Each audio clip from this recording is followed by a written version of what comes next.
Saya ingin bicara tentang satu momen yang menurut saya menjadi pembicaraan yang cukup luar biasa hari ini. Di Hari Kemerdekaan Indonesia, 17 Agustus tahun 2026, bertepatan dengan 81 tahun Republik Indonesia, yaitu soal momen kebersamaan dan kehangatan Pak Prabowo Subianto dengan Pak Jokowi dan Gibran Rakabuming Raka. Dari video-video yang kita saksikan di media-media mainstream, di TV, di media online yang disiarkan secara terbuka, Prabowo Subianto diapit oleh Pak Jokowi dan Gibran Rakabuming Raka. Ramai, dan bahkan kalau kita hitung rata-rata secara umum, ketika Prabowo Subianto diapit duduknya oleh Pak Jokowi dan Gibran Rakabuming Raka, itu syutingnya lama, itu lama sekali. Seakan-akan ingin memberikan pesan politik. Wajar kalau kemudian pembicaraan soal duduknya Pak Prabowo Subianto yang diapit oleh Gibran Rakabuming Raka, Wakil Presiden Republik Indonesia, dengan Pak Jokowi, itu menjadi spotlight dan tentu saja menjadi konsumsi pemberitaan hingga saat ini yang tidak berkesudahan. Tentu banyak sekali tafsir-tafsir yang bermunculan.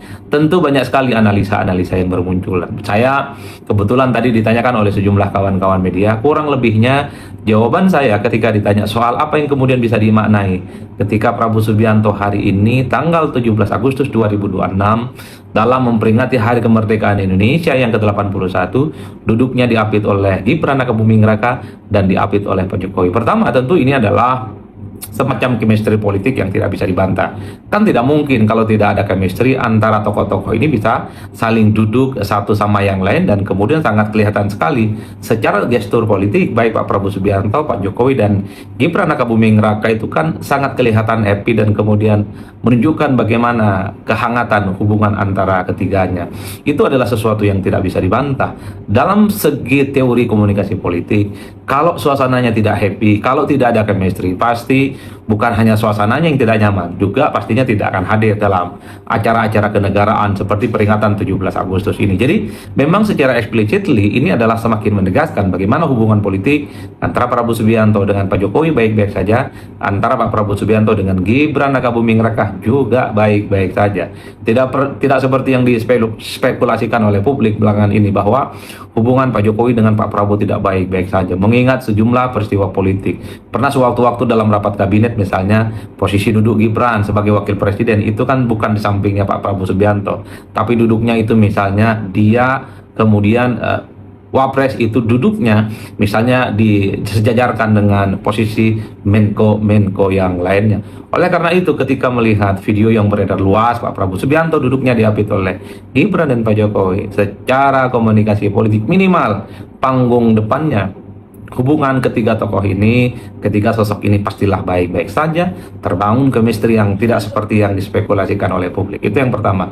Yang kedua, memang tentu saja banyak hal-hal yang kemudian dianggap sebagai sesuatu yang agak sedikit rasional jika kemudian muncul persepsi publik bahwa hubungan politik antara Pak Jokowi dengan Pak Prabowo dengan Gibran Rakabuming Raka itu tidak baik-baik saja, karena memang kurang lebih hampir 1 tahun misalnya peran-peran politik Mas Gibran Rakabuming Raka itu kelihatan tidak terlampau tampak ke permukaan di tengah situasi politik yang cukup berhembus kencang, baik isu-isu internasional, isu-isu global ataupun isu-isu yang muncul di dalam negeri. Kita dan publik semua mungkin tidak pernah melihat Mas Gibran sebagai wakil presiden itu memberikan positioning politik dan statement-statement politik untuk penegasan sebagai bentuk keberpihakan dan dukungannya secara total terkait dengan kebijakan politik pemerintah. Dulu publik masih ingat ketika pemerintahan Indonesia dipersoalkan terkait dengan bergabungnya dengan BOP, Board of Peace, di situ ada Amerika dan di situ juga ada Israel. Isunya cukup sensitif dan cukup luar biasa. Publik saat itu tidak pernah melihat bagaimana statement politik, narasi-narasi yang dibangun oleh Mas Gibran sebagai wakil presiden, ataupun ketika muncul kritik-kritik publik terkait dengan soal bagaimana program MBG itu dihentikan, Koperasi Desa Merah Putih dihentikan, ada demo di berbagai tempat, di Jakarta, di Jogja, di Surabaya, dan di daerah-daerah yang lain. Kita dan publik semua agak jarang melihat Pak Wapres memberikan statement-statement politik, memberikan pembelaan bahwa MBG itu, Koperasi Desa Merah Putih itu adalah sesuatu yang sangat serius, sesuatu yang memang menjadi program populis yang harus dilanjutkan.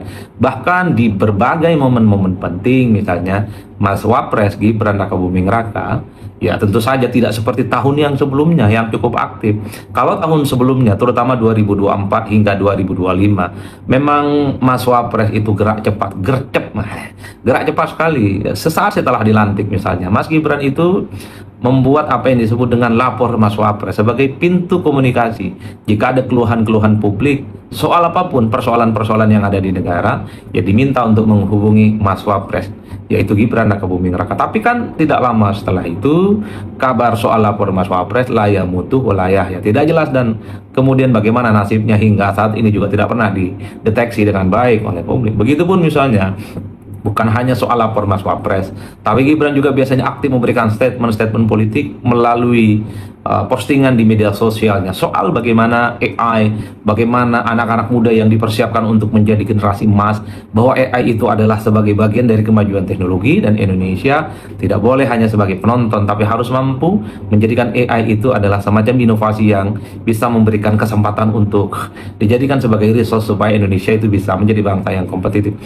Artinya apa? Di tahun pertama memang kalau kita hitung rata-rata secara umum, Gibran sebagai wakil presiden banyak sekali membangun narasi-narasi khususnya untuk kepentingan bangsa dan negara, anak muda, AI, industrialisasi, hilirisasi, dan bahkan begitu banyak melakukan safari-safari dan kunjungan politik ke berbagai daerah, ke NTT, ke Papua, dan seterusnya dan seterusnya.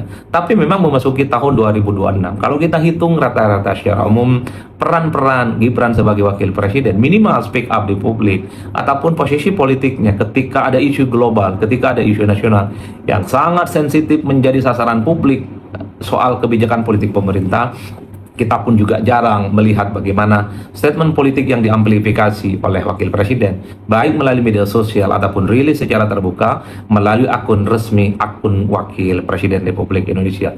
Dan bahkan setelah lama sekali tidak mendengarkan narasi yang disampaikan oleh Mas Wapres Gibran Rakabuming Raka terkait dengan berbagai isu, dalam sebuah rapat kabinet tiba-tiba posisi duduk wakil presiden tidak lagi di sebelahnya presiden, tapi kemudian duduknya sejajar dengan Menko yang lainnya. Itulah yang kemudian dianggap sebagai trigger, yang kemudian dianggap sebagai tanda-tanda tebal, sebagai sinyalmen bahwa hubungan antara presiden dan wakil presiden, yang notabene-nya wakil presiden ini adalah putra dari Pak Jokowi, tidak baik-baik saja. Muncul narasi-narasi yang berhembus cukup kencang di media sosial, muncul meme gitu ya, yang kemudian memberikan bahwa telah terjadi gonjang-ganjing hubungan politik yang tidak baik-baik saja. Tapi per hari ini, hari Senin, tanggal 17 Agustus 2026, ketika Pak Prabowo diapit oleh Gibran dan diapit juga oleh Pak Jokowi, menegaskan satu pesan politik yang cukup nyata, bahwa hubungan politik Prabowo dengan Gibran baik-baik saja, bahwa hubungan politik Pak Prabowo dengan Pak Jokowi itu baik-baik saja, tidak seperti yang dipersepsikan publik selama ini. Dalam teori komunikasi politik, minimal panggung depannya ada chemistry, ada hubungan yang kemudian saling hangat dan saling akrab satu sama yang lain. Meski di panggung belakangnya kita juga tidak pernah tahu apakah hubungan para tokoh ini baik seperti di panggung depan atau justru sebaliknya. Karena banyak sekali desas-desus, misalnya soal kemungkinan manuver politik Pak Jokowi, manuver politik Gibran jika proposal politik 2 periode pasangan duet Prabowo dan Gibran itu tidak dipenuhi, maka bukan tidak mungkin Pak Jokowi, Mas Gibran Rakabuming Raka akan memiliki opsi politik yang lain, yaitu untuk maju di 2029 sekalipun harus berhadap-hadapan dan head to head dengan Pak Prabowo Subianto. Mengingat per hari ini usulan soal Gibran sebagai calon wakil presiden untuk Pak Prabowo di 2029 yang kedua kalinya belum mendapatkan respon, dan tentu saja dikalkulasi oleh Pak Jokowi soal kemungkinannya Gibran yang kedua kalinya menjadi calon wakil presiden bagi Prabowo Subianto. Mungkin soal kemungkinannya semakin minim, tidak semakin terbuka. Maka hal-hal itulah yang kemudian dipersepsikan oleh publik di panggung belakangnya. Bukan tidak mungkin bahwa Pak Jokowi sebenarnya menyiapkan begitu banyak strategi-strategi politik andai Gibran tidak lagi bersama dengan Pak Prabowo Subianto di Pilpres 2029. Apa soal plan B-nya itu? Ya adalah soal kemungkinan Gibran maju sekalipun harus berhadapan-hadapan dengan Pak Prabowo Subianto. Itu analisa-analisa politik yang saya coba untuk akumulasi dari begitu banyak percakapan-percakapan di ruang publik dan salah satunya di media sosial. Saya kira di situ Bapak Ibu semua, semoga bermanfaat. Dirgahayu Indonesia yang ke-81 tahun. Mari kita doakan bangsa ini semakin hebat, semakin besar, semakin akrab, semakin guyup, dan tentu mampu menghadirkan keadilan, pemerataan secara menyeluruh terkait dengan pembangunan dan ekonomi bagi seluruh rakyat Indonesia. Salam politik syaun-syaun, pastinya mantap semantap-mantapnya. Assalamualaikum warahmatullahi wabarakatuh. Oke kawan-kawan, selamat datang dan selamat kembali lagi di channel Mata Netizen kita. Dan tadi kawan-kawan kita sudah menonton dan bagaimana eh, terkait tentang hubungan Bapak Prabowo, Jokowi dan Gibran Rakabuming Raka. Dan tentunya dikarenakan banyak sekali statement-statement dari orang-orang yang menyatakan bahwa hubungan Bapak Jokowi dan Prabowo tidak baik dan ada permasalahan-permasalahan dikarenakan juga Gibran Rakabuming Raka pada saat rapat kabinet diposisikan tempat duduknya di tempat menteri-menteri, dan tentunya jadi ini jadi bahan perbincangan buat di masyarakat dan netizen-netizen juga yang telah menontonnya.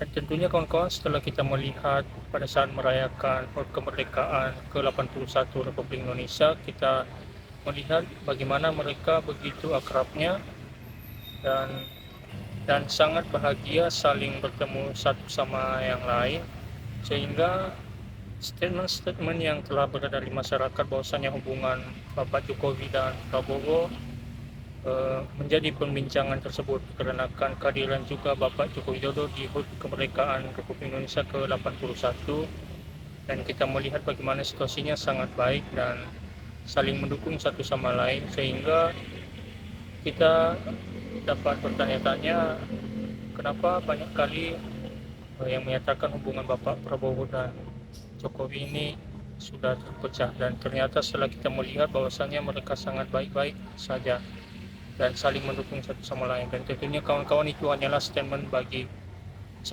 masyarakat politik dan juga yang menganalisis. Dan tentunya kawan-kawan, setelah sudah melihat ini bahwasannya kita mengetahui bahwasannya hubungan mereka baik-baik saja.